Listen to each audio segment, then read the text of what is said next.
Hola, buenos días. Hoy estamos en la sala 17 del Museo Nacional del Prado, en Madrid, y vamos a hablar de restauración. Y para ello pues tenemos la suerte de contar con María Álvarez Garcillán, restauradora del museo. ¿Qué tal, María? ¿Qué tal estás? Hola, Javier, muy bien. Hola a todos. Que nos va a hablar de una de las obras que ha restaurado, esta magnífica Adoración de los Pastores de Murillo. Pues sí, esto es un tema con un sentido muy explícitamente navideño, y por eso fue muy oportuno poder colgarlo en salas antes de las Navidades, y a la vez que oportuno, su tema también fue un reto por poder terminar la restauración a tiempo, y un reto porque se puso en marcha enseguida todo ese engranaje de personas que son necesarias para que un cuadro acabe colgado en sala debidamente. Por eso fue importante y llegamos a este punto de poder verlo. Cuando en junio se abrieron las salas del museo con la exposición de Reencuentro, pues claro, hubo muchas salas que no pudieron ser abiertas, y consideramos que era muy buen momento, era una ocasión muy buena para poder hacer una puesta a punto de algunos cuadros, y este era el caso, ¿no? Este cuadro necesitaba un poco de consolidación de la capa pictórica y necesitaba una limpieza. Entonces aprovechamos esos tiempos para poder llevarlo al taller y hacer esa puesta a punto. Y a la vez es una situación muy interesante porque permite hacer un relevo en los cuadros en los que por cuestiones de espacio, por museografía, no pueden estar siempre expuestos. Y entonces vinieron a ocupar este espacio los cuadros muy importantes también, que son un Santiago de época madura y un San Jerónimo de época más joven. Cuando se habla de juventud, de obra de juventud, no te está refiriendo tanto a la edad del pintor como a su estilo. Es un estilo en la época de juventud, como es el de este cuadro, en el que todavía no tiene del todo desarrolladas todas las capacidades estilísticas propias del pintor, ¿no? Todavía está estudiando a partir de lo que ve y conoce. En este cuadro hay una clara influencia de Ribera, tanto en la composición, como se puede ver, como en la luz, el tratamiento de la luz mucho más contrastada, y en el modelado. Es muy importante el modelado porque la pincelada de Murillo en esta época es mucho más prieta, más cargada de materia, más casi hiperrealista, ¿no? Fíjate el modelado de la piel de la oveja en este cuadro, y si puedes acercarte, por ejemplo, al tratamiento de la oveja en este cuadro, que es de una época madura, pues la pincelada se vuelve mucho más desleída, más imprecisa y a la vez más definida incluso, porque de lejos tienes esa imagen perfecta de la oveja con su sensación de pelaje, que lo consigue con menos materia que en esa época de juventud. Por lo tanto, a lo largo del tiempo los pintores van definiendo su estilo. Eso es muy curioso, ¿verdad, María? Porque muchas veces cuando vemos una obra decimos, pues es una obra de Murillo, ¿no? Y pensamos que siempre pinta igual, o de Ribera, ¿no? No, hay una evolución clara. Hay una evolución clarísima, y se puede ver en esta sala. Además hay mezcla de obras de madurez y obras de juventud. Por ejemplo, este que tenemos aquí y el que tenemos enfrente. ¿Este sería de juventud? Esta es una obra de juventud de los años 50, 1650, y esta también. En esta vemos también incluso influencias de Zurbarán en el colorido, en la composición, en muchos datos que te hace ver que Murillo está bebiendo de otros pintores para luego llegar a ser ese pintor con esa maestría que tuvo luego en sus épocas. Está buscando el camino, ¿no? Un poco, aprendiendo de unos y de otros. Pues mira, es una cosa muy normal. De la misma manera que los escritores tienen que aprender y definir su estilo leyendo los clásicos, los pintores aprenden viendo obras de otros pintores. Por eso, por ejemplo, este cuadro, que es un claro exponente de la pintura barroca española, de escuela sevillana. Sevilla fue cuna de grandes pintores, como por ejemplo Velázquez. Bueno, pues en su formación, la gran diferencia que puede haber entre Murillo y Velázquez es su formación. En su formación, digamos que, llevado a los términos de ahora, Velázquez aplicó para venir a Madrid y lo contrataron. Y aquí pudo ver en directo, o trabajar en directo, con una de las escuelas más importantes de la pintura, donde veía pintura internacional y nacional, coetánea y clásica. Por lo tanto, pudo ver en directo todo eso. Incluso llegó a hacer 3 máster en Italia. Sin embargo, Murillo se quedó siempre en Sevilla. Perdón. Si bien hizo un cuatrimestre también en Madrid, pero cuando eres un buen pintor, una visita aunque solo se da de 4 meses, te deja una impronta grandísima porque eres capaz de ver lo que están haciendo otros pintores en directo, mucho más importante que verlo en grabados como pudo ver hasta este momento cuando estaba solo en Sevilla. De hecho, cuando vino a Madrid, pues le quedó una impronta muy grande de la pintura veneciana, de la pintura flamenca. Todo eso se lo llevó a su Sevilla natal. Por eso es importante ir conociendo esta parte de la historia de los pintores y ver cómo se definen luego al final, ¿no? Hay otro ejemplo, ¿no?, que me comentabas antes, en los pies, ¿no?, del pastor. Sí. Fíjate cómo la pincelada en un primer momento es muy definida y además los contornos muy definidos también. Fíjate esos talones y esos pies, parece que los puedes tocar, está una pincelada cargada de materia, ¿no? Más adelante va poco a poco diluyendo esa pincelada y diluyendo los contornos. Prácticamente no existen contornos. Fíjate en este talón lo definido que estaba antes y lo poco definido que llega a estar aquí. Eso forma parte de su estilo, de ese estilo tan magistral que llega a tener en la época más de madurez. Eso y en el tratamiento de la luz. En los años más jóvenes es una luz mucho más contrastada, más tenebrista, más al estilo de Rivera.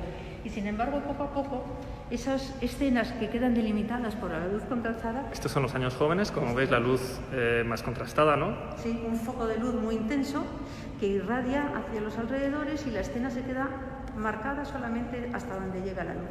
Sin embargo, luego poco a poco va entrando en su composición el juego de penumbras, de zonas en semiluz, semipenumbra, como en este cuadro que vemos de los Niños de la Concha.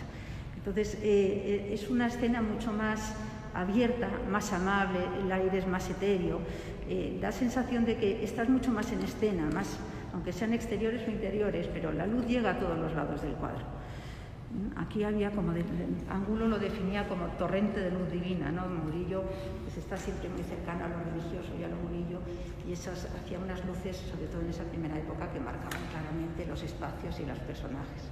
Y hablando de espacios, María, hay algo en la restauración, vamos a hablar un poco de la restauración, que también sirve muy bien para delimitar, bueno, para crear, ¿no?, un poco estos espacios que se habían perdido.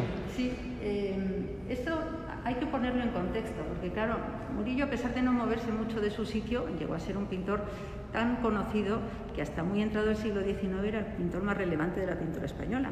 Y todo el mundo se pegaba por tener cuadros de Murillo en sus casas, palacios o museos.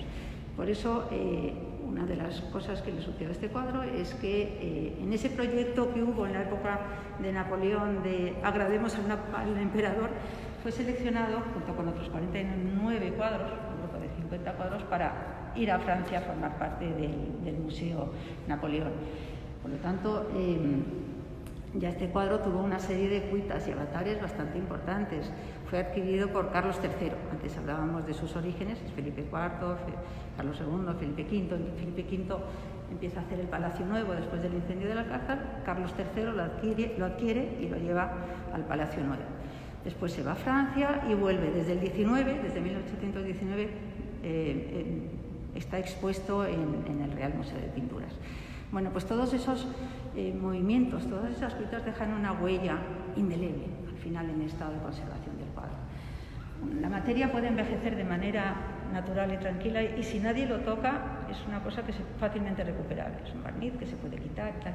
Sin embargo, el cuadro obviamente está sujeto a desplazamientos, a movimientos, a intervenciones, a restauraciones que dejan esa impronta que unas veces con mayor o menor fortuna pues influye mucho en la imagen del cuadro. Y en este caso, cuando empezamos cuando empecé la restauración, primero hice una consolidación de la capa pictórica porque me hacía mucha falta para que el estado, la materia quedara bien fija. Y luego ya empezamos la limpieza. Y me di cuenta de que había una diferencia muy grande en el estado de conservación entre los fondos y los personajes, la parte más adelantada. Y entonces, bueno, pues eso claramente quería decir que le había pasado algo en esos fondos.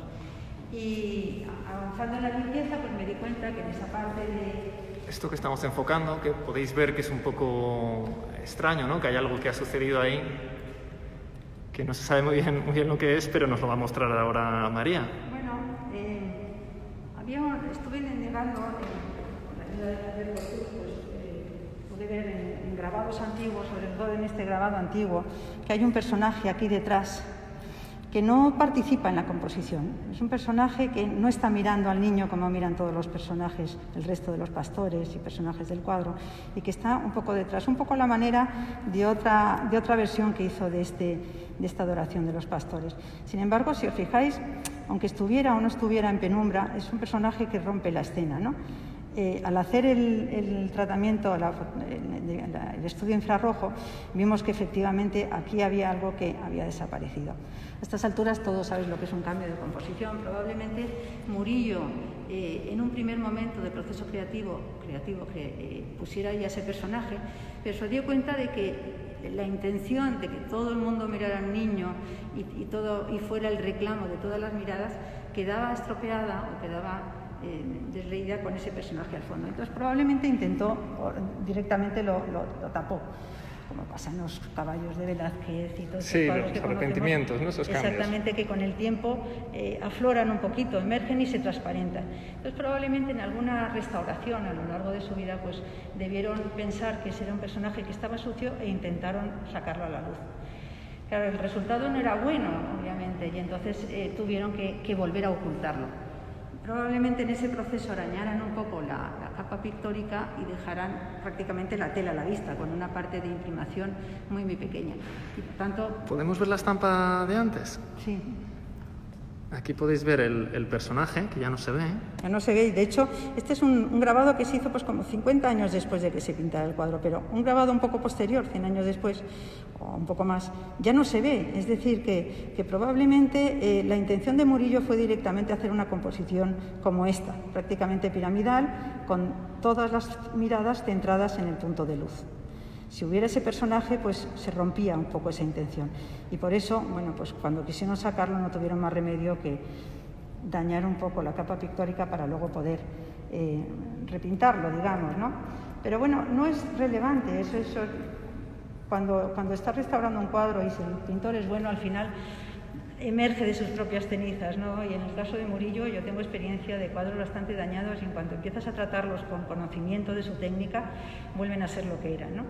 Este cuadro, bueno, pues aparte de estos daños que podrían ser más relevantes en la estética del cuadro, bueno, pues tenía un barniz amarillo propio de esos barnices que van oxidando, aquí lo veis, que van oxidando, y al retirarlo, bueno, pues aparecían los colores más cercanos. Una serie de daños, pero que luego en un proceso final pues quedaba bastante disimulado. Que lo podemos ver aquí. Estamos hablando de la adoración de los pastores de Murillo.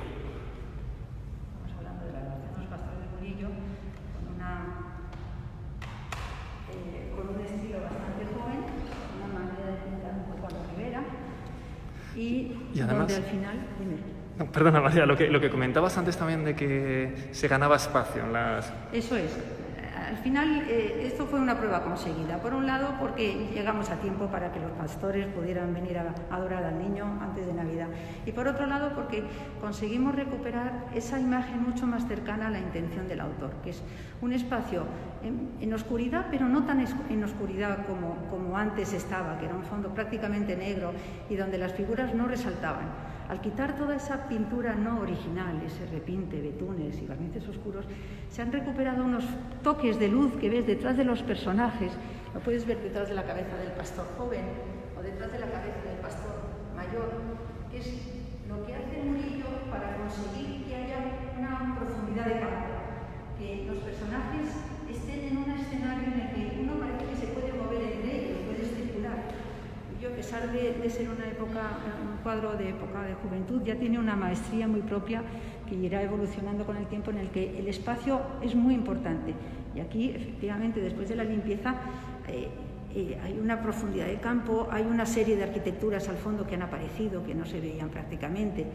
De la mula y el buey, pues la mula tampoco se veía. Pero sobre todo ahora se ve que no están en un ambiente o en un escenario oscuro como estaban antes, en el que salía una luz muy potente, que era la del niño, y el resto quedaba en una oscuridad bastante potente. Habían falsificado un poco ese claroscuro que tiene de esta época, haciéndolo demasiado contrastado. Y ahora está en su punto, bueno, pues por supuesto contemplando el paso del tiempo sobre la obra y las pátinas y tal, pero contemplado en un punto mucho más fidedigno, mucho más próximo a lo que quería Murillo. Por eso creo que es una prueba conseguida, porque efectivamente, pues a pesar de sus avatares, se ha podido conseguir esta imagen mucho más real.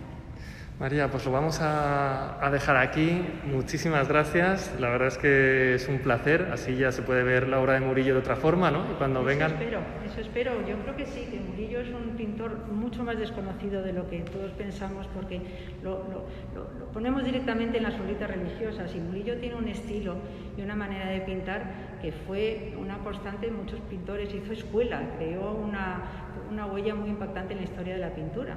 Es un pintor que utiliza muy bien la materia y sobre todo la luz. Pues animamos a todos a venir a esta sala 17 y a ver ese contraste también entre el Murillo joven y el Murillo más maduro. Y muchísimas gracias, María. Lo dejamos aquí. Muy bien, Javier. Como decimos, a aquellos que podáis, que bueno, pues está complicado, como todos sabéis, pero bueno, los que estáis en Madrid y podéis venir al museo, es una experiencia única, es una experiencia, la visita es muy segura y vais a ver estas salas pues prácticamente solos, lo cual pues es una experiencia que vais a vivir muy pocas veces, ¿no?, en vuestra vida. Y aquellos que no podéis, os animamos a visitar nuestra página web. Vais a poder ver estas imágenes, descargarlas en alta calidad, también ver vídeos de obras comentadas, de restauraciones, conferencias. Y lo vamos a dejar por hoy. Recordamos que hacemos vídeos en directo de lunes a viernes de 10 menos 10 a 10. Muchísimas gracias por seguirnos.